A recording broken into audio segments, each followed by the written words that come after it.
Orang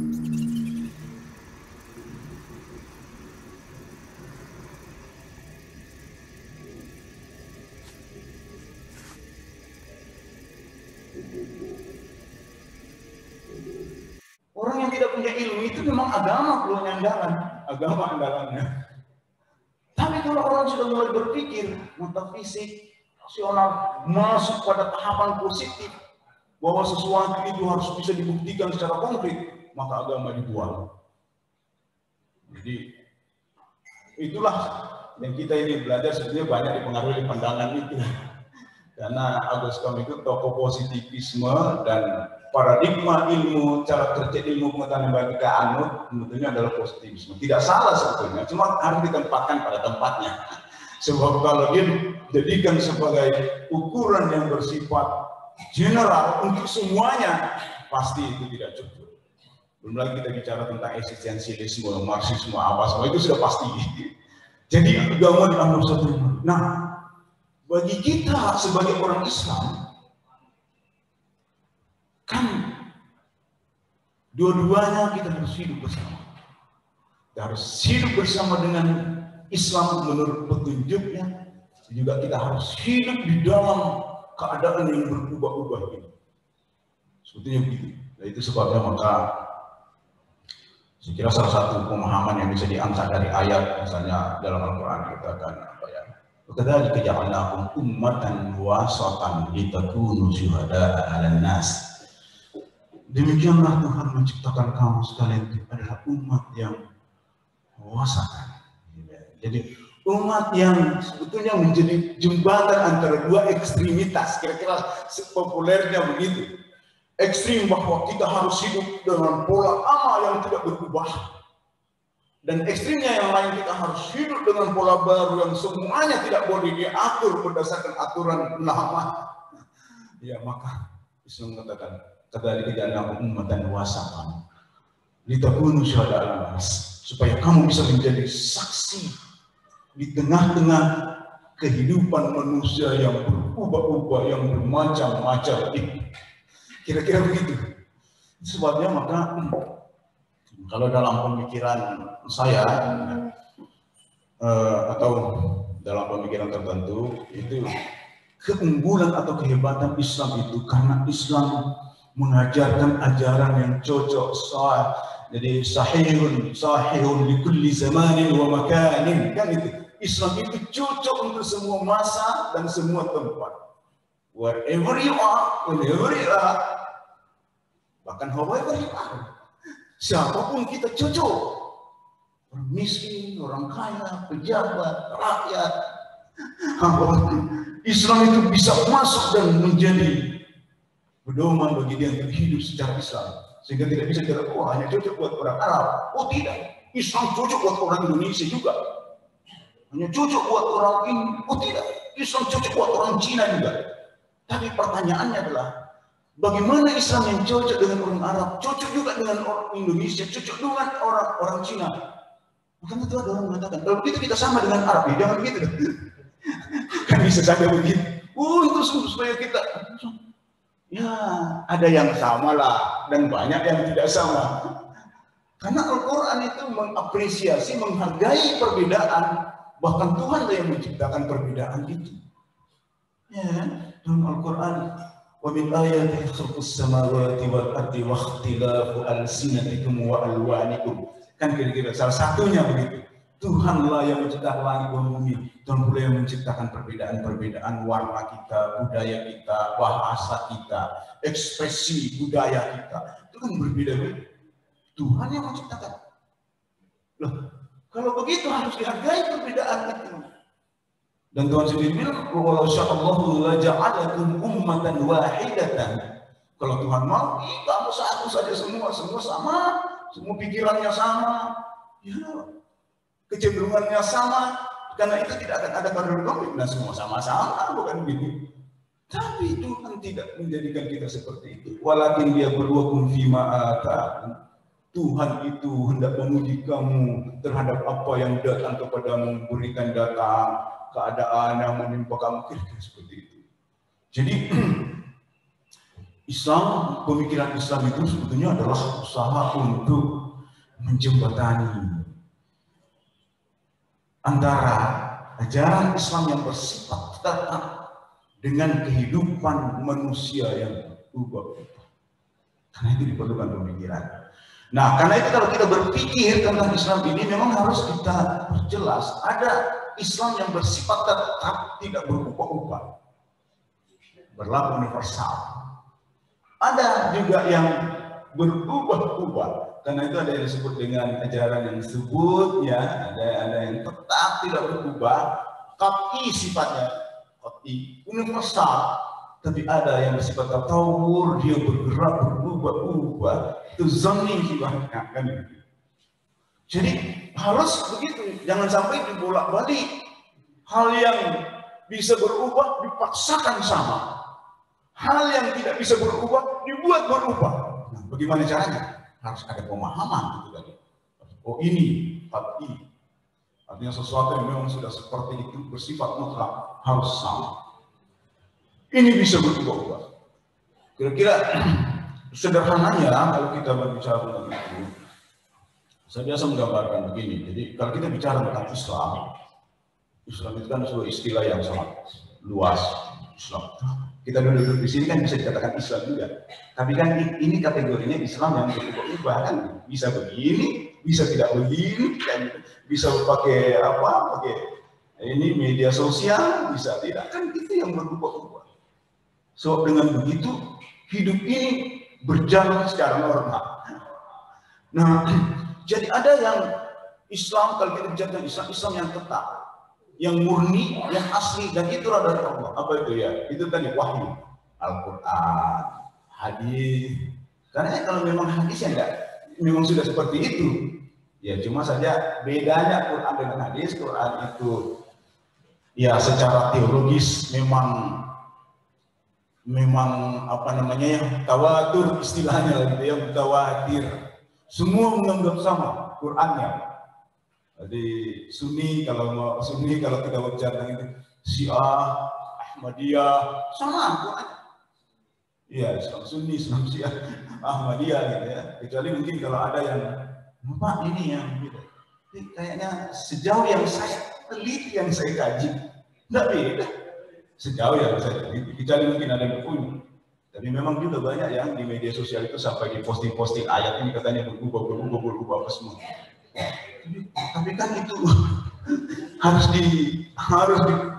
diverifikasi lagi begitu ya, karena masalahnya media sosial ini waduh masalah juga ya, kadang-kadang yang tidak jelas ya, kadang muncul dan kemudian diterima seperti itu. Jadi nah Islam yang memang orisinal, Islam yang dari Allah Subhanahu wa taala.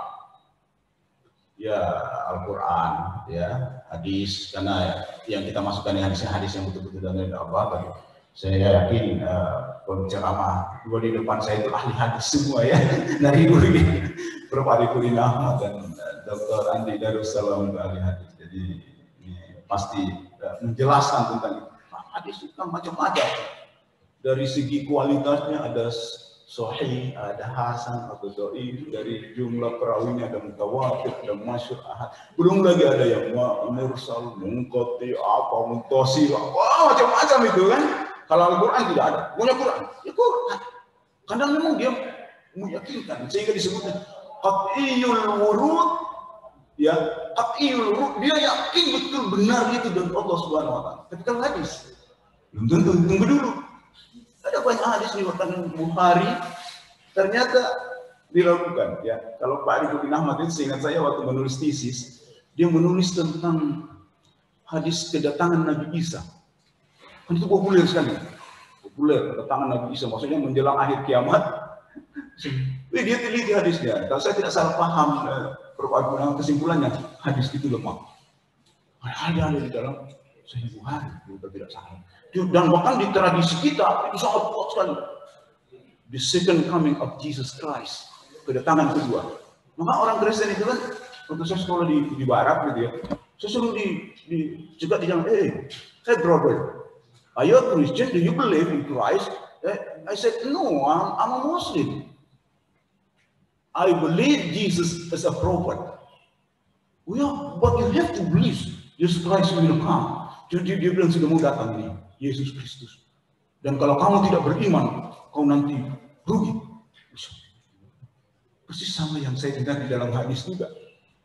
Tapi kan itu masalahnya tadi, masalah hadis gitu ya. Tidak berarti memang kita harus mau menolak, tidak usah percaya hadis ya. Tapi ada yang ekstrim memang, itu yang namanya ingkar sunnah. Ya di antaranya itu menolak, wah ini kan banyak yang tidak menolak. Tapi ya seperti itu ya, tidak berarti kita harus menolak, tapi memang harus faktanya begitu tadi. Faktanya ada yang dulu dianggap sahih, belakangan dalam kajian itu dianggap lemah, dhaif, bahkan maudhu gitu kan, bahkan ditolak. Nah, karena itu kembali lagi, Islam ini adalah ajaran yang menengah, sehingga menurut saya salah satu kelebihan Islam itu adalah menjadi penengah antara berbagai macam agama, berbagai macam budaya, pola hidup, pandangan yang ekstrim di dunia ini. Jadi semua yang ekstrim sebetulnya tidak cocok dengan Islam, baik ekstrim ke kanan maupun ekstrim ke kiri. Menurut pemahaman saya, gitu ya. Misalnya begini, kalau kita mengenal pandangan kefilsafatan, ya memang seperti saya bilang sama Pak Sudirman, saya ini pemikiran, jadi biasanya cocok itu di kelas-kelas seminar, kelas-kelas mahasiswa, gitu kan di masyarakat, kayaknya nanti tidak cocok. Kenapa Bapak kan bagus juga itu, ya ada perspektif lain, oke lah, kira-kira begitu. Nah, kan pandangan kefilsafatan dunia ini yang menonjol adalah materialisme dan spiritualisme. Materialisme itu biasanya ditujukan ke barat, spiritualisme itu ke timur. Jadi misalnya kalau menyangkut masalah mau cari kemajuan material itu dunia barat masih unggul. Tapi kalau mau cari kebijakan spiritual, orang barat ke timur itu belajar, ya ke India, ke Cina, ke Korea sampai ke Indonesia. Karena dia. Nah, Islam di mana? Islam itu northwest, northeast, bukan barat, bukan timur. Jadi Islam itu sebenarnya ada di mana-mana dan berada pada posisi menengah. Sebabnya dulu ada presiden Bosnia, ya waktu Bosnia Herzegovina itu berdiri pertama kali, itu kan presidennya namanya Alija Izetbegovic, menulis sebuah buku yang judulnya itu Islam between West and East, Islam antara Barat dan Timur. Dan dia ingin menunjukkan bahwa Islam itu mengajarkan sebuah ajaran yang harmonis, yang memadukan antara pemenuhan kebutuhan material di satu sisi dan pemenuhan kebutuhan spiritual di sisi yang lain. Dan itulah sebetulnya konsep kebahagiaan atau salah satu indikator kebahagiaan, kemajuan. Terpenuhi kebutuhan lahir dan batin. Kan kita biasa mengatakan seperti itu. Dari perspektif agama-agama, ya, kalau kita memperhatikan, karena saya tadi sengaja saya menyebut bahwa saya S1 perbandingan agama, karena Taurat itu atau agamanya orang Yahudi, yang sumbernya Taurat itu dikenal sebagai agama yang sangat ketat hukum-hukum Tauratnya. Hukum Taurat ketat. Jadi formalitas, biasanya kalau kita bicara hukum, norma, itu kan formalitasnya menonjol. Aspek-aspek formal keketatan harus begini, hitam putih. Kan gitu. Nafs bin nafs. Hukumnya itu sebentar sebetulnya kami baca di dalam Al-Quran, itu banyak dalam Al-Quran sebetulnya yang digambarkan adalah keadaan orang Yahudi. Cuma kadang-kadang kita, ya itu masalah pemikiran. Ini untuk kita laksanakan atau ini pelajaran buat kita untuk kita pikirkan, begitu. Dalam hukum Taurat itu, an-nafs bin nafs, wal anfu bil anf, al-ainu bil ain, wal uzun bil uzun, itu hukum yang ketat. Kalau jiwa membunuh, bunuh juga. Kalau telingamu dirobek juga, matamu dirusak juga matanya. Itu kan ayat itu begitu. Hidungmu begitu juga. Jadi hukumnya ketat. Dulu itu ya istilahnya memang seperti itu. Nah, kemudian datang Nabi Isa. Apa yang dia lakukan? Dia menggenapi Kalau di dalam kitab itu aku datang bukan untuk menghilangkan, menghapus hukum-hukum Taurat, melainkan untuk menggenapinya. Kira-kira kalau menggenapi itu ya menyempurnakan, ada yang tidak selesai, ada yang kemudian diselesaikan. Apa yang dilakukan? Dia mengajarkan yang ya semacam antitesa. Kalau tisanya itu tadi hukum Taurat, dia antitesa. Kalau ada orang yang menempel kanan, jawab, jangan balas. Kasih ini lagi, ini bisa ada di kiri. Kalau tadi kan balas nih. Ada yang minta jubahmu, ini ambil lagi, ini baju, kasih lagi. Karena tidak penting itu semua. Yang penting adalah belas kasih sayang, cinta kasih. Kan gitu ya. Tapi kan akibatnya juga tidak ada kepastian hukum nanti. Nanti orang kalau ada begitu-begitu sembarangan sikat sana sini, tidak ada yang hukum, dia dimaafkan. Kan itu. Maka Islam datang, dia bilang gini. Kalau kamu mau menuntut, boleh. Menuntut keadilan, boleh. Ya, bisa setara. Tapi jika engkau mau memaafkan, itu jauh lebih baik. Wih, ini ajaran yang betul-betul luar biasa. Nah, disitulah sebetulnya kelebihan. Nah, jadi kalau sekarang ini sedikit-sedikit kita sedikit marah, langsung sikap. Itu kayak itu tadi, kayak yang awal. Tapi kalau ada yang diperlakukan begitu, tidak ada diam saja, pokoknya sudahlah kita nanti. Itulah sebabnya maka ini Karl Marx bilang, itu agama adalah candu. Religion is opium for the people. Kenapa? Karena kalau dibilang, sabar bukan? Sudah, dia sabar betul. Apalagi dia bilang, kalau kau sabar ya, masuk surga. Sudah, dia pasti diam-diam. Itu namanya opium, itu namanya narkoba. Nah, kira-kira begitu. Jadi, memang Islam ini perlu dipikirkan, dipahami. Tentu saja ini sangat luas, sangat panjang, terutama dalam konteks masa sekarang ini. Sehingga dengan demikian Islam bisa berkembang seiring dengan perkembangan kehidupan. Islam pernah maju, pernah menjadi super power pada masanya, pada masa the golden age of Islamic era, masa kejayaan Islam. Dan apa yang terjadi di situ sebetulnya karena semangat berpikir yang sangat maju.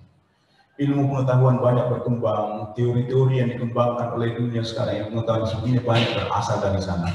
Kalau tadi menyebutkan Agus Kohl sebagai bapak sosiologi modern, itu sebenarnya ada Ibn Khaldun abad ke-14 sudah ada, berarti jauh sebelumnya. Kalau kita bicara tentang matematika yang kemudian menjadi dasar perkembangan ilmu alam yang begitu hebat, sebetulnya itu digagas oleh Al-Khawarizm, seorang pemikir muslim yang kemudian namanya adalah Khawarizm menjadi algoritma oleh Avicenna, India, semua itu artinya pada masa itu kiblat ilmu pengetahuan adalah Islam. Pertanyaannya, kenapa bisa? Karena itu tadi, karena tradisi berpikir dilakukan oleh para pemikir muslim demikian. Lalu kemudian, tapi keadaan berbalik. Ketika dunia Islam sudah mulai memandang bahwa itu tidak penting, ya boleh jadi karena pengaruh pemikiran di Eropa, karena Eropa sudah bahwa agama ternyata tidak cocok dengan kemajuan, maka juga ini masuk di kalangan umat Islam menyebabkan terjadi kemerdekaan berpikir. Nah, ini yang saya sampaikan sebagai pengantar. Mohon maaf jika ada hal yang kurang berkenan. Ya, saya cukupkan saja sampai sekian. Kita bisa berdiskusi mungkin lebih baik supaya saya tidak merasa jalan sendiri. Demikian, wallahu a'lam bishawab. Billahi taufiq wal hidayah. Wassalamualaikum warahmatullahi wabarakatuh.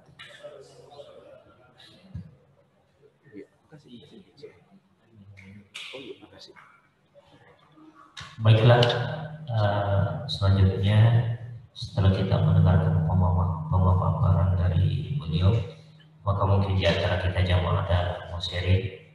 Silakan 1, 2, 3 orang.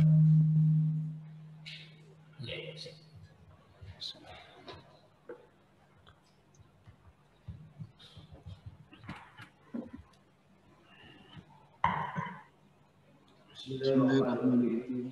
Assalamualaikum warahmatullahi wabarakatuh. Waalaikumsalam warahmatullahi wabarakatuh. Turun kita Bismi Rabbik Itulah dasarnya Islam sebenarnya. Kalau kita mau lihat kemajuan yang sekarang itu bisa dipenuhi dengan ayat itu. Kelemahannya sekarang adalah ketika Iqra bismi rabbika dibawa ke barat, hilang itu bismi rabbika, yang dibawa Iqra'nya, yang dibawa ilmunya. Sementara di dunia Islam dikembangkanlah istilah Iqra bismi rabbika. Kalau kita bawa ke dalam konteks tadi berpikir, dia berpikir tapi dalam kesadaran ketuhanan. Itulah yang kita maksud dengan berpikir dan bersikap. Dia adalah umat dan wasatan. Dia akan menolak yang namanya gamas, yang namanya konten. Karena konten itu positivisme. Positivisme itu adalah non metafisik. Dia hanya sifatnya fisik saja. Kalau fisik masuk pemikiran. Karena objek pemikiran itu sebenarnya fisik. Objek pemikiran itu tidak. Tapi kalau kita fisik berpikir, berarti bukan hanya fisik saja, tapi juga dalam konteks non fisik. Jadi Islam itu sebenarnya fisik dan non fisik. Itulah yang dikatakan dengan tapi juga dengan umatan wasatan. Dia tidak ekstrem kanan, dia tidak ekstrem kiri. Itu yang pertama. Yang kedua, ini menyangkut masalah akal. Terkadang kita berbeda tentang akal. Akal dalam artian sehari-hari itu dikategorikan sama dengan pikiran kita. Padahal kalau kita berpikir akal, itu berada pada potensi rohania. Tadi yang Ustaz bilang, potensi rohania. Dia masuk yang sifatnya menyentuh pada hati. Menyentuh pada hati. Coba lihat ayat ini banyak sekali. Ada beberapa ayat yang akal itu menuju kepada hati. Ada pada surat Al-Isra ayat 46. Lalu yang kiruna itu akal itu yang kiruna. Dia mengakal itu artinya menggunakan potensi hati. Nah inilah kelemahan sekarang. Karena orang berbicara pemikiran terus, tidak salah juga. Tapi lupa dengan amalnya tadi, lupa dengan akalnya tadi, lupa dengan zikirnya tadi. Jadi seharusnya di bawah apapun perkembangan yang terjadi, itu perkembangan fisik. Dan fisik itu tidak bisa dilepaskan dari non-fisik. Dia sifatnya metafisik. Kalau kamu ditarik fisik, sifatnya fisik. Yang ketiga, konteks. Konteks itu adalah peristiwa jaya Islam. Banyak lain-lain tokoh Islam. Tokoh Islam seperti Al-Ghazali, Al-Kindi, Al-Farabi, Al-Khawarizmi dan seterusnya seperti yang dibilang tadi. Ya. Kenapa mereka maju? Dia menggunakan pikiran. Tapi dia berpikir, dia juga berpikir. Tidak lepas dari zikirnya. Ketika ini mau ke barat, pikirannya lain. Tidak ada zikirnya. Jadi kembali kepada kalau Islam mau maju, kembangkan pikiranmu tapi dalam kesadaran Tuhan. Kembangkan fisikmu dan dalam kondisi negatif. Kembangkan sifatnya boleh kamu lihat dan sifatnya boleh kamu lihat. Kembangkan juga yang tidak boleh kamu lihat. Latu bersegur, balatu. Kira itu saja. Ya, mungkin langsung saja biar lebih interaktif. Ya betul, saya setuju Pak semuanya ya. Iqra bahwa itu kelanjutan ya, jadi memang tidak terpotong di situ ya. Iqra bismi rabbikal ladzi khalaqal insana min 'alaq. Sebetulnya dibaca karena di dalam salah satu metode tafsir adalah munasabah ayat, ada munasabah keterhubungan antara ayat sebelumnya, ayat sesudahnya, supaya jangan tu'minuna bi ba'din wa takfuruna bi ba'd. Jadi memang harus melihatnya. Nah, tapi secara keseluruhan seperti yang Bapak sudah katakan tadi, memang pembacaan itu kalau bismi rabbik dengan nama Tuhan tidak bisa ikra berhenti. Alladzi khalaq. Nah, ini penjelasan lagi. Tuhan itu kan juga di kalangan manusia bermacam-macam.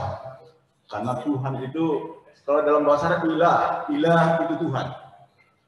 Apa saja yang kita anggap prinsip dan menyebabkan kita menggantungkan diri kepada itu ilah namanya. Sehingga uang itu bisa menjadi ilah, jabatan bisa menjadi ilah, kedudukan, hawa nafsu bisa menjadi ilah. Ara'aita man ittakhadha ilahahu hawahu. Tidakkah engkau melihat orang menjadikan hawa nafsunya itu ilahnya? Jadi harus jelas ilah yang mana ini. Jadi bismi rabbik alladzi khalaq, yang mencipta. Yang mencipta juga bisa macam-macam gitu ya. Jadi dipertegas lagi, khalaqal insana min 'alaq dan seterusnya, kira-kira begitu. Tapi memang tentu saja karena ini ayat diturunkan 14 abad yang lalu, dia menggunakan bahasa yang waktu itu cocok untuk tingkat pemikiran seperti itu juga, dan dengan cara pemahaman yang mereka bisa pakai. Tapi juga untuk masuk sekarang ini cocok. Tentu saja pemahamannya bisa berbeda. Karena waktu itu kan belum ada ilmu yang berbicara tentang bagaimana proses reproduksi ini, bagaimana manusia lahir dari mana belum ada. X-ray, bedah itu kan belum ada waktu itu. Tapi hebatnya ini seorang dokter Prancis yang bernama Maurice Bucaille menulis buku Le Coran Éclatation, itu menunjukkan, mengatakan ini Quran luar biasa hebatnya. Bisa berbicara tentang sesuatu yang nanti pada abad 19 dan 20 itu baru ilmu mengkonfirmasi itu benar itu. Apa itu? Misalnya itu tadi, khalaqal insana min 'alaq, yang menciptakan manusia dari alaq. Alaq itu dulu terjemahan Kementerian Agama mengatakan segumpal darah, dan itu dikoreksi oleh para ahlinya. Kan dia bilang kayaknya alaq waktu itu ketika terjadi pembuahan dan kemudian ada yang menempel di dinding rahim itu belum segumpal darah. Sehingga istilah alaq ini bisa diterjemahkan dengan sesuai dengan tingkat kemampuan yang nanti. Prinsipnya alaq sesuatu yang menempel, menggantung di dinding rahim. Kan luar biasa itu. Karena waktu itu belum ada ilmu pengetahuan kedokteran, ilmu budaya dan lain-lain. Jadi kok bisa bicara tentang itu? Nah, jadi jelas saya setuju bahwa itu adalah Iqra bismi rabbik, itu harus diteruskan untuk memastikan bahwa pembacaan itu adalah pembacaan yang tidak liar, tapi pembacaan dalam koridor, dalam bingkai yang benar. Dan disitulah sebetulnya bismi rabbik artinya tetap akal ini diposisikan di bawah wahyu. Sebetulnya begitu, di bawah bimbingan hidayah dari Tuhan. Karena itu maka bagaimanapun pemikiran tetap memandang wahyu itu, itulah di atas, itulah prinsipnya. Dan pemikiran itu muncul di bawah, di bawahnya, termasuk filsafat di situ. Karena pemikiran tinggi filsafat. Jadi cuma biasanya ada orang yang begitu ya tiba-tiba saja mengatakan, oh itu dianggap pemikirannya lebih tinggi, filsafatnya lebih tinggi. Sebetulnya tidak. Semua filosof Muslim itu berpandangan dan punya keyakinan bahwa wahyu itu harus tinggi, harus di atas. Ya, sebabnya maka Nabi, menurut misalnya Al-Farabi, seorang filosof Muslim, Nabi itu adalah manusia yang akalnya hebat melebihi akalnya para filosof. Nah, itu saja sudah menunjukkan bahwa kalau begitu wahyu yang diterima oleh Nabi itu adalah proses akal, tapi proses akal yang hanya bisa dijalani oleh mereka yang memiliki akal lebih tinggi. Istilahnya akal mustafad. Nah, lalu kemudian muncul para filosof yang akalnya itu hanya akal latihan. Karena dia terlatih berpikir, maka dia bisa berpikir secara cermat, secara jeli, tapi tetap saja Nabi di atas. Nah, itu sebetulnya itu, tapi itu kan kadang-kadang banyak orang, Nabi dianggap dibawa dari filosof. Menurut yang saya pahami tidak begitu. Karena saya pelajari betul Al-Kindi, Al-Farabi, Ibn Sina, semua itu Nabi itu di atas, artinya wahyu itu di atas. Nah, jadi betul Pak, itu tadi. Cuma saja kan ini dalam konteks sejarah, mengapa sampai pembacaan di bab menghilangkan agama, karena itu tadi masalah masa the dark age, masa kegelapan di Eropa yang waktu itu dianggap biangnya adalah agama, biangnya adalah budaya, dan karena itu maka semua itu agama dan budaya itu dikoreksi, bahkan ditinggalkan. Nah, berkembanglah ilmu pengetahuan di Barat lepas dari akarnya, lepas dari rohnya, roh keilahian tadi, roh keilahian. Maka menjadilah ilmu yang positif, ilmu yang sekuler dan lain-lain. Nah, masa belakangan itu disadari oleh kita pemikir Muslim sehingga muncul upaya, terutama yang dilakukan oleh seorang pemikir Muslim yang kelahiran Palestina dan tinggal di Amerika bernama Ismail Raji Al-Faruqi, itu melakukan proyek yang namanya Islamisasi sains, Islamisasi ilmu. Maksudnya apa? Islam itu mengajarkan ilmu yang betul-betul mengabdi, betul-betul ilmu yang mendekatkan diri kepada Tuhan dan ilmu yang mengabdi kepada kepentingan kemanusiaan. Kan itu intinya. Nah, Barat menghilangkan itu aspek-aspek ketuhanan itu tadi, maka harus diislamkan kembali. Maka itulah tadi ya, diislamkan. Maka kami misalnya di UIN atau di UNI saya kira juga itu melakukan reintegrasi atau integrasi ilmu dan sains begitu supaya ini kembali lagi. Jadi itu sadar bahwa ketika seorang dokter, seorang ahli ekonomi itu semua adalah itu tadi kadar-kadar yang sudah ditetapkan Allah sebetulnya yang dipahami oleh manusia ini. Ya, lebih kadar kepada sebetulnya begitu. Maka orang Islam punya pemahaman seperti itu. Jadi saya setuju Pak tentang itu. Tinggal kita ini gimana sekarang membangun kembali, menghidupkan kembali Iqra sebagaimana yang pernah dijalani atau ditempuh oleh pemikir non-Muslim. Menyangkut masalah akal, akal itu adalah sesuatu yang bersifat rohani, memang tidak pernah kita melihat akal. Mungkin kalau dilihat tidak adalah otak, maka itu menjadi perbincangan terus di mana akal itu, di mana, bagaimana ya. Nah, para pemikir berusaha untuk menjelaskan itu. Di antaranya misalnya kalau di kalangan Islam itu Miskaweh, salah seorang filosof Muslim, filosof etik, itu menganggap bahwa akal itu memang adalah daya roh yang menghubungkan antara hati dengan pikiran, itu daya rohania. Ya, karena ada daya-daya yang lain, daya berani misalnya gitu ya, daya nafsu itu ada semua itu ya. Itu sebabnya maka ini berbeda-beda. Kalau kita perhatikan juga ada kaitannya dengan apa yang sudah dikemukakan oleh Plato dan Aristoteles di filosofi Yunani, karena disebut bahwa sebetulnya daya itu disebut dengan anima ya, anima itu kan biasa kita mengatakan roh, animisme penyembahan kepada roh. Nah, ada yang namanya anima vegetatif, ada namanya anima animal, ya jadi jiwanya hewan, dan ada namanya anima rasional. Nah, yang rasional inilah sebetulnya adalah akal. Nah, jadi akal yang ada dalam diri manusia, kalau dari kalangan filosof Muslim adalah sesuatu yang datang dari Tuhan. Filosof ya Pak ya, karena itu Tuhan. Kalau para filosof ditanya Tuhan itu apa? Tuhan itu adalah mind, adalah akal. Itu bukan brain ya, mind, dia adalah akal. Jadi Tuhan itu sang maha akal. Nah, itu sebabnya karena manusia berakal, manusia itu punya kualitas ketuhanan sebetulnya tinggi dia. Beda dengan hewan dan binatang karena dia tidak punya akal. Mereka hanya punya insting atau mereka hanya punya nafsu. Nah, jadi ruh yang ada di manusia ini bertingkat-tingkat ya. Kadang-kadang disebut dengan istilah yang lain, tadi ada kalbu, ada nafsu, itu masing-masing. Penyebutan-penyebutan itu sangat tergantung kepada konteksnya masing-masing. Jadi kadang-kadang disebut kalb, ada yang mengatakan kalbu itu hati, tapi ada yang mengatakan oh tidak, bukan hati. Itu kalbu itu adalah semacam lut, semacam hati nurani yang juga merupakan sesuatu yang datang dari Tuhan. Itu yang biasa bisikan hati nurani. Itulah hatinya. Sehingga dalam Islam itu ada malah petunjuk istafti kalbak. Kalau ada masalah, tanya hatimu. Kan hatimu itu tidak akan berbohong. Tapi hati di sini adalah hati yang bersih, hati yang jernih. Yang dalam menurut Al-Ghazali itu ibarat cermin yang bening gitu ya. Kalau cermin yang bening itu kan memantulkan cahaya, menerima cahaya dan memantulkan cahaya. Tapi kalau hatinya itu kabur, tidak bisa menerima cahaya dan tidak bisa memantulkan cahaya. Sebabnya dalam tasawuf yang selalu dibersihkan adalah hati ini, terutama menurut Imam Al-Ghazali.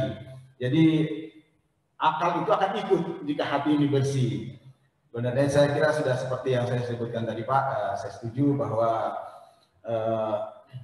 Golden Age di Islam itu adalah satu kejayaan di mana ilmu pengetahuan itu dikembangkan berdasarkan ajaran Islam. Sedangkan di Eropa kemudian mengambil ilmu dari Islam tapi menghilangkan menghilangkan aspek-aspek Islamnya sehingga berkembanglah ilmu yang bersifat sekuler. Nah, itu sebabnya maka seperti katakan tadi, ini mau diambil kembali, diislamkan kembali kalau mau menggunakan istilah seperti itu. Saya terima kasih dari Bapak atas masukan yang bisa memper. Ya, demikianlah dari pertanyaan dari Dr. Haji Amir Conde sudah dijawab. Barangkali masih ada yang lain. Ya.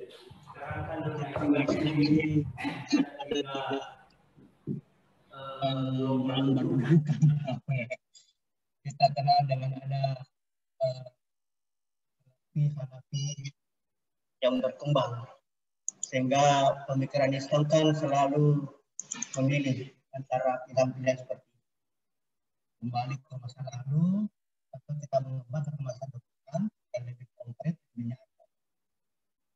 Apalagi dengan berkembang takfiri yang juga sudah masuk pada wilayah-wilayah semua yang baru itu yang tidak punya nas, baik kategori pemberani itu pemungkaran.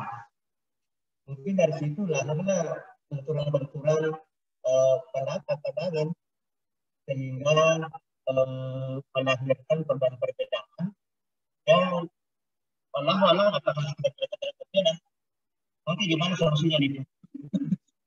Perbedaan ini. Ya, mau tidak mau pemikiran itu memang akan melahirkan perbedaan. Itu sudah keniscayaan selama manusia ini berpikir. Jangankan berbeda dengan orang lain, kadang-kadang berbeda dengan dirinya sendiri. Maksudnya pemikiran awalnya berbeda lagi dengan pemikiran yang baru. Jadi apalagi dengan orang lain. Kita mengenal misalnya Imam Ghazali dengan qaulul qadim dan qaulul jadidnya ya, menurut dalam fikih itu. Dia pernah berpendapat ketika dia di mana, di Basra atau di mana, lalu dia pindah ke Mesir, lalu kemudian pendapatnya berbeda. Jadi kira-kira begitu. Jadi selama manusia berpikir. Nah, karena itu maka apa yang menyebabkan perbedaan itu banyak faktor. Tentu saja yang pertama adalah perbedaan dalam memahami. Perbedaan dalam memahami, ya. Karena di dalam Al-Quran ini ada lafaz-lafaz yang disebut lafaz musyarak, atau dalam logika disebut univok, bukan univok, equivok, dan kadang-kadang analog.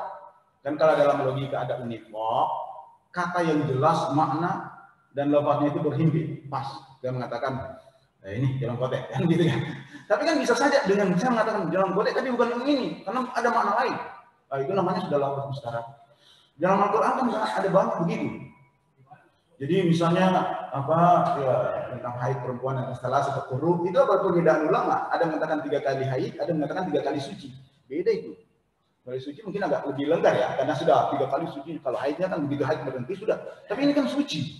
Jadi beda. Famsahu bi ru'usikum dan misalnya ada banyak gitu ya. Yadullah wa qaidihim. Jadi perbedaan di dalam memahami itu karena memang ayat sendiri memungkinkan terjadi perbedaan. Karena itu perbedaan tidak mungkin dihilangkan. Menurut saya perbedaan itu adalah sesuatu yang niscaya, yang mesti. Sehingga yang paling penting adalah bagaimana mendialogkan perbedaan itu sehingga terjadi saling tukar pendapat.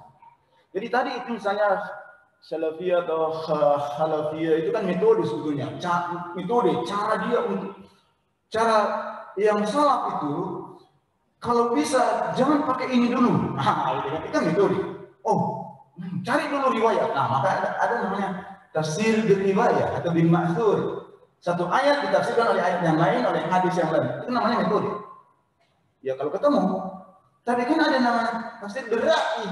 Ada juga itu metode lagi. Nah, banyak faktor yang mempengaruhi. Maksudnya kalau kita riwayat banyak, mungkin memang lebih gampang. Bagaimana tadi ada ini. Tapi bagaimana kalau tidak ada? Kalau kita berhenti. Sedangkan persoalan harus dijawab, kan begitu kan? Maka digunakanlah ini. Dan saya kira itulah perbedaan mazhab misalnya Imam Abu Hanifah agak berbeda dengan Imam Malik, nanti kemudian Imam Syafi'i berbeda, Imam Ahmad bin Hanbal berbeda lagi. Karena itu kaitannya dengan itu tadi. Kaitannya dengan akses untuk mendapatkan sumber dalam rangka membangun sebuah pemahaman. Belum lagi masalah-masalah memang kecenderungannya berbeda-beda karena tempat yang berbeda, karena faktor yang berbeda, ilmu yang berbeda, itu juga sangat mempengaruhi. Intinya menurut saya semua itu Islam. Jadi mau yang namanya salafiyah, mau yang namanya khalafiyah, kan sebetulnya hanya perbedaan metode itu tadi. Ya. Nah, mungkin memang yang menjadi persoalan adalah implikasinya, mungkin efeknya. Kalau yang tafsir riwayat tadi, bil maksud tadi mungkin lebih aman gitu ya. Ini ada yang itu lebih aman gitu. Jadi karena gampang kembali ke situ. Tapi kalau birra'i, wah itu tantangannya berat gitu. Kenapa bisa begini? Karena inferensi. Istilahnya kalau dalam penelitian kan kita membuat kaitan antara karena ini maka ini, kan itu kan namanya hukum kausalitas juga. Kalau begini maka begini, kalau begini, masa kita mau menolak itu? Sedangkan itu tadi yang saya sudah katakan adalah kadar-kadar Tuhan memang menentukan kadar-kadar itu tidak bisa ditolak, memang sudah harus begitu. Nah, karena itu yang paling penting menurut saya bukan saling menyalahkan, sebab di dalam Islam juga ada isyarat mengatakan al-ijtihad la yunqadhu bil ijtihad. Ijtihad yang satu sebetulnya tidak bisa dianggap karena kau berarti begini maka ini langsung batal, tidak bisa begitu. Karena dia juga bisa balik. Kamu yang salah.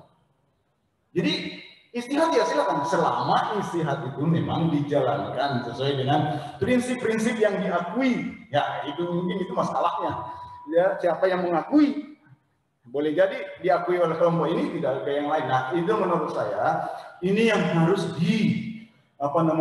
disadari oleh setiap kalangan bahwa perbedaan itu adalah sesuatu yang tidak bisa dihindari, sehingga yang paling penting adalah bagaimana menyikapi perbedaan itu sebagai bahan untuk mencari, untuk belajar terus. Karena dengan adanya perbedaan, itu mendorong kita belajar lagi. Ini berbeda ya. Nah, itu yang dipakai oleh kaum Marxis juga kan, yang namanya dialektika. Dan memang waktu Plato, Aristoteles, Socrates itu kan cara itu yang dipakai untuk itu. Kalau begini, bagaimana kalau begini? Kalau begini, bagaimana kalau begini? Kira-kira itu juga sebuah cara yang masuk di akal, sehingga perbedaan menurut saya kalau perbedaan terjadi harusnya itu mendorong kita berdialog, bertukar pikiran, dan nanti kalau orang sudah menentukan memilih sesuai dengan pilihannya ya silakan, harus dihargai. Jadi kira-kira begitu. Tapi yang pasti yang penting adalah berpikir ini perlu dijalankan, sehingga di dalam saya kira sebuah hadis atau riwayat yang mengatakan begitu ya, bahwa idza ijtahada al-hakim fa asaba falahu ujrani wa idza khata'a falahu ajrun wahidun. Jadi kalau benar dapat dua, ya orang berpikir itu. Al-hakim tidak mesti hakim pengadilan, menurut saya hakim itu orang yang bijak, orang yang berpikir, sehingga para ulama itu orang-orang bijak, para pemikir ya. Kalau pikirannya itu benar dia dapat dua, dan kalau salah masih dapat satu. Artinya mungkin di sini kita tidak alergi terhadap hal-hal yang menyebabkan terjadi perbedaan, sebab perbedaan itu adalah sesuatu yang tidak bisa dihindari. Saya kira itu saja dari saya. Pak Said, silakan. Assalamualaikum warahmatullahi wabarakatuh. Waalaikumsalam warahmatullahi wabarakatuh.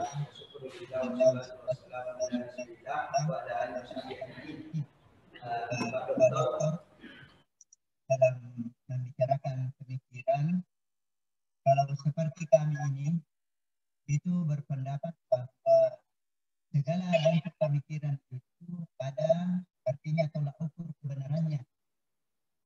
Tolak ukur kebenarannya itu apakah sesuai dengan Quran, sesuai dengan hadis, dan sesuai dengan ijma para ulama. Karena dalam Quran dikatakan ya ayyuhalladzina amanu atiiullaha wa atiiur rasulah wa ulil amri minkum. Ya. Jadi ulil amri dalam masalah agama tentunya para ulama. Kemudian Syekhul Islam Ibnu Taimiyah mengatakan man qala bil Qur'ani was sunnah wal ijma' fa huwa min ahli sunnah wal jamaah. Siapa yang selalu merujuk kepada Quran dan hadis dan ijma' kesepakatan para ulama, itu adalah ahli sunnah wal jamaah. Jadi dari pemikiran ini menunjukkan bahwa siratal mustaqim yang ada dalam Fatihah ini sebenarnya adalah ahli sunnah wal jamaah. Quran, hadis, dan ijma. Dengan demikian, pemikiran-pemikiran yang menyimpang dari Ahlussunnah wal Jamaah ini minta maaf, umpamanya Syiah atau Ahmadiyah atau pluralisme, sekularisme dan liberalisme itu sudah difatwakan oleh majelis ulama bahwa ini adalah menyimpang dan tidak.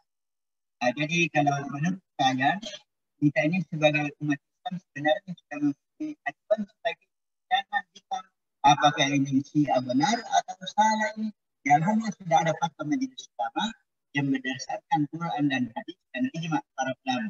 Ya kira-kira bagaimana tanggapan Bapak tentang cara pemikiran yang seperti ini? Terima kasih. Assalamualaikum warahmatullahi wabarakatuh. Assalamualaikum warahmatullahi wabarakatuh. Ya, ini juga pemikiran tadi.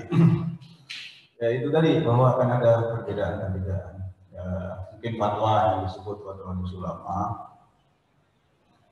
Ya ada lah, tapi juga ada pertemuan ulama sedunia di Jordan yang prakasai oleh Raja Abdullah itu tahun 2005 kalau tidak salah, itu dengan risalah aman, dan itu ulama bukan cuma dari Jordan, dari Indonesia banyak ulama yang hadir dan negara-negara muslim banyak hadir dan menyebutkan bahwa itu tadi Syiah yang disebut ada Ja'fariyah, ya, bahkan ada kelompok lain yang bukan Ahmadiyah tidak masuk, itu adalah Muslim saudara. Dan ini juga satu pendapat Pak, ya, dan tidak apa-apa, gitu, tidak apa-apa. Jadi si ulama itu mungkin punya otoritas juga, tapi kan si ulama itu bagaimana, ulama di sana juga bagaimana, semua. Jadi yang paling penting adalah okelah kita berprinsip bahwa kita berbeda dengan itu, berbeda, tapi tidak berarti bahwa kita harus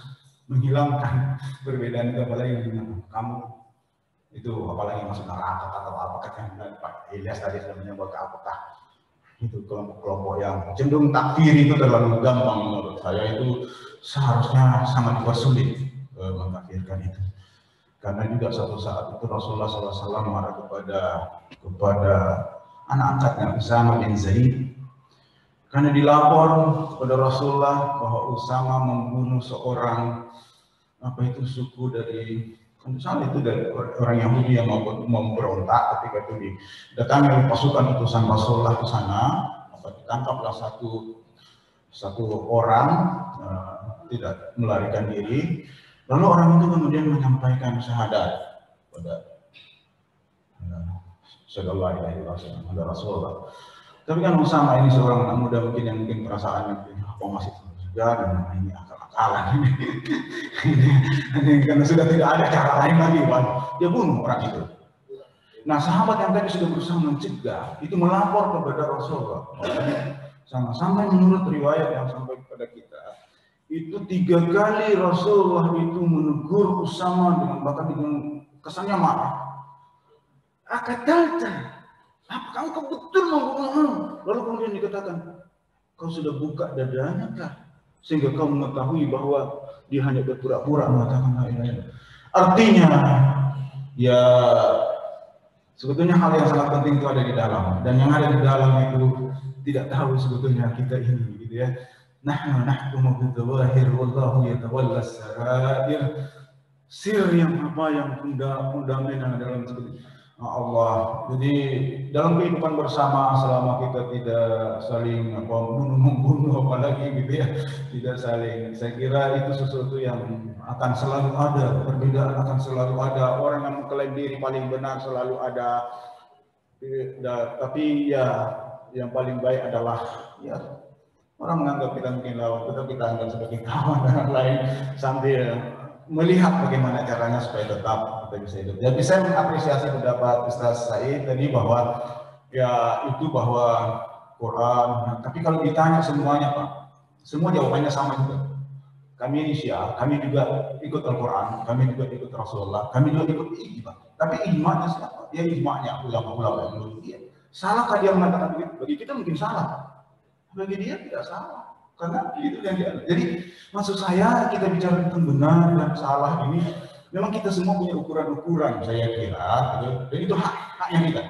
Hanya itu saya Islam yang lain. Tapi mungkin kita keterlaluan kalau kita mengatakan kamu harus ikut saya, kamu tidak boleh ada di sini, kamu nanti akan masuk neraka. Menurut saya tidak ada juga dalilnya itu, Pak. Menurut saya tidak ada juga dalil Qurannya, dalil hadisnya, ataupun dalil itu, kecuali pendapat itu tadi, pendapat Ibnu Taimiyah misalnya. Dan Ibnu Taimiyah kita takzim pada beliau, tapi pada masanya juga para ulama berbeda dengan dia, bahkan kebanyakan ulama berbeda dengan dia, sehingga ijma, kalau kita mengatakan pada ijma pada masa Ibnu Taimiyah tidak masuk dalam golongan itu, dia menyalahi ijma. Buktinya dia selalu dipenjara karena bertentangan dengan pendapat ulama yang berpengaruh dan bisa dikatakan yang lebih banyak pada masa itu. Jadi tidak apa-apa, maksudnya semua kita menghargai, semua kita terima pandangan itu. Ketika kita berbeda, farudhu ilallahi wa rasul, saya juga punya pendapat, kembali pada Allah dan Rasulnya, bukan kembali pada penafsiran. Kamu pakai ayat ini, oh ya, saya pakai ini, kita sama. Tafsirannya beda, jangan pakai yang tafsiran beda itu. Jadi kembali kepada apa yang ada di Al-Quran pada hadis, bukan pada pendapat kita, pada pendapat atau kita, tapi dari mana mereka mengambil pendapat itu. Nah itu yang menurut saya. Lebih dan kurangnya saya kira mohon dimaafkan. Silakan Pak. Iya, silakan. Terima kasih. Saya dengan Bapak menyebut Risalatul Aman. Ya, Risalatul Aman. Bahwa ada kesepakatan para ulama seluruh dunia membenarkan si ayat. Alhamdulillah saya satu kali dikasih yang saya tidak baca baik-baik Pak, itu salah. Itu membenarkan risalah ada.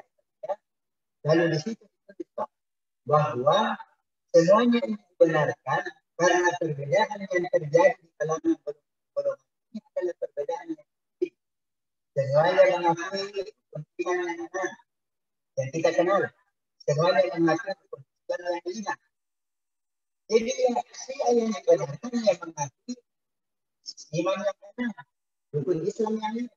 Tapi si yang ada sekarang di Indonesia, manusia Islamnya, dia punya rukun iman yang lima. Dia al-uluhiyah, al-nubuwah, al-ma'ad, al-wa'ad, al-adl, sebaliknya. Jadi ini bukan perbedaan kecil. Kemudian salah satu sebenarnya siapa yang tidak percaya kepada dia yang jelas dia tidak beriman. Kemudian ada Islamnya lima tapi yang ada adalah al-hidayah. Jadi kalau ini membenar-benarkan semua tidak ada yang salah kalau dan tidak ada putusan majelis ulama. Ijma mana yang dimaksud di sini? Terutama ijma para sahabat. Karena Nabi sallallahu alaihi wasallam mengatakan, "Alaikum bisunnati wa sunnati khulafa'i al-mahdiyyin." Siapa golongan yang selamat, maka alaihi washabi. Kemudian Quran mengatakan, "Wasabiqun al-awwaluna minal muhajirin wal ansar walladzina tabauhum bi ihsan radhiyallahu anhum wa radu." Ijma para sahabat. Bagaimana golongan yang mengakui sahabat Nabi padahal mengkafirkan dan melaknat, bagaimana kita tidak pernah menyalahkan dia? Jadi kita tidak punya dasar sebenarnya. Ya, ini bukan tapi imannya sahabat, lalu para sahabat tidak diakui, Abu Bakar tidak diakui. Mana kita tidak menyalahkan yang maka majelis ulama sudah menyalahkan dan lembaga fatwa seluruh dunia ini menyalahkan yang begitu. Jadi kita minta maaf. Bacaan saya itu mungkin agak berbeda dengan bacaan Bapak, karena saya berulang-ulang kali juga membaca itu Risalah Aman, berulang-ulang kali Pak. Dan keputusannya yang terbaik dalam bahasa Inggris, bahasa Indonesia diterjemahkan, juga bahasa Arab saya bolak-balik gitu ya Pak ya. Jadi Bapak saya kira itu perbedaan. Cuma memang kita tidak bisa menafikan bahwa perbedaan itu pada masa sahabat itu kita bisa bayangkan saja misalnya ya, Utsman terbunuh itu gara-gara apa gitu kan. Jadi oke, ijma ya ijma, tapi apakah itu kita bilang juga ijma? Dan di situ ada orang penting sahabat yang terkemuka menurut catatan sejarah yang dianggap mungkin tidak terlibat secara langsung tapi dikaitkan ya. Ali misalnya. Tapi bagaimana? Ada Talha, ada Zubair. Dan kita tahu kemudian juga ikut dalam perang jamaah dan berlanjut lagi ke perang sifil. Maksudnya begini, Islam yang indah itu Islam yang datang dari Allah Subhanahu wa Ta'ala, lalu kemudian turun kepada Nabi Muhammad, kemudian dipahami oleh sahabat yang jalankan. Di sana ada sejarah yang menunjukkan kepada kita bahwa kita harus bersikap kritis. Sebab kalau kita mau mencontoh para sahabat itu, ya mari kita saling membunuh saja. Karena ini dilakukan juga di sana. Tapi saya kira tidak sampai ke situ, Pak. Maksudnya saya setuju dengan Pak Said ini, indah sekali Islam, tapi tidak bisa kita simplifikasi, sederhanakan menurut perasaan kita atau menurut majelis yang selalu kita ikuti. Makanya kita diskusi seperti ini sesuatu yang kita buka. Tapi intinya terlalu jauh menurut saya mengkafirkan Syiah, karena itu tadi yang Bapak apalagi menyebut Syiah itu variannya banyak sekali. Ya, Syiah besar itu ada Zaidiyah, Ismailiyah, lalu kemudian Isna Asyariyah. Dalam Isna Asyariyah itu ada varian lagi yang banyak-banyak. Sehingga kalau kita bicara tentang Syiah, tunggu dulu, Syiah yang mana ini? Jangan-jangan Syiah yang sedikit ini kita anggap bahwa itu semua dalam ilmu pengetahuan tidak boleh begitu. Itu namanya generalisasi. Saya kira para kalangan ilmuwan, terutama yang bicara tentang masalah kuantitatif atau pemikiran, kita tidak bisa membuat generalisasi secara serampangan. Ya, karena itu prinsip universalitas, objektivitas. Itu semua harus dijunjung tinggi dalam ilmu. Nah, itu sebabnya maka saya bilang, bisa nggak saya kalau duduk-duduk begini ceramah ya? Karena kebiasaan saya itu S3 dan S2 itu lebih menarik bagi saya karena seperti itu. Tapi saya belajar dari Ustaz bahwa itu tadi ada bahan yang disampaikan bahwa ada tadi rukun iman, rukun Islam apa semua itu. Kira itu juga masih bisa didiskusikan lagi ya. Masih bisa didiskusikan lagi. Cuma tidak bisa kita merampungkan, menyelesaikan. Saya kira itu saja. Oke ya. Silakan Pak. Dari cerita berkembang. Di perguruan tinggi itu sudah berkembang di kampus yang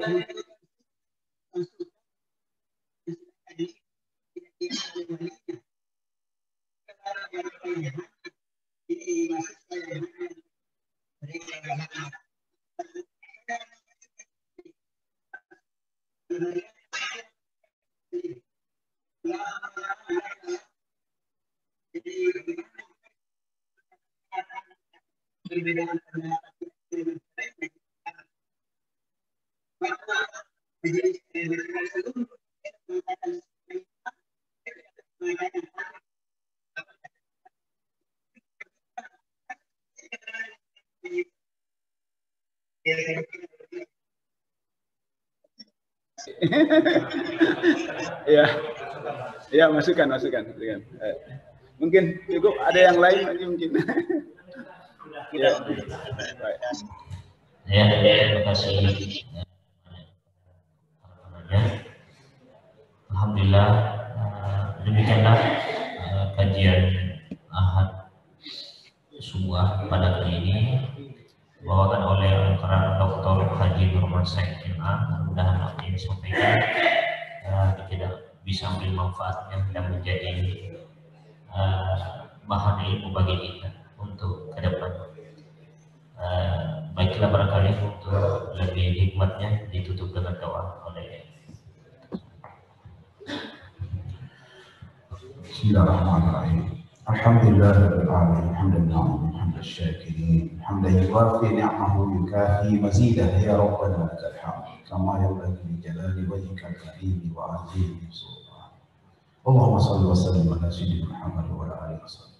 Allahumma ya Allah, nawwir qulubana bi nuri hidayatika kama nawwarta as-samaa'a wal arda bi nuri shamsika wa rahmatika ya arhamar rahimin. Allahumma aslih lana dinana alladhi huwa ismatu amrina wa aslih lana dunyana allati fiha ma'ashuna wa aslih lana akhiratana allati ilayha ma'aduna waj'alil hayata ziyadatan lana fi kulli khair waj'alil mauta rahatan lana min kulli syarr. Allahumma rabbana zidna ilma warzuqna fahma. Allahumma 'allimna ma jahilna wa dhakkirna ma nasina. Rabbana zalamna anfusana wa lam taghfir lana wa tarhamna lanakunanna minal khasirin. Rabbana atina fid dunya hasanah wa fil akhirati hasanah wa qina adzabannar. Walhamdulillahi rabbil alamin. Al-Fatihah. Bismillahirrahmanirrahim. Alhamdulillahirabbil alamin.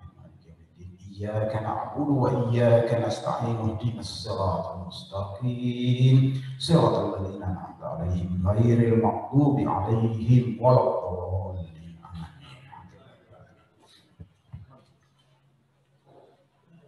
Alhamdulillah. Oh iya, masih.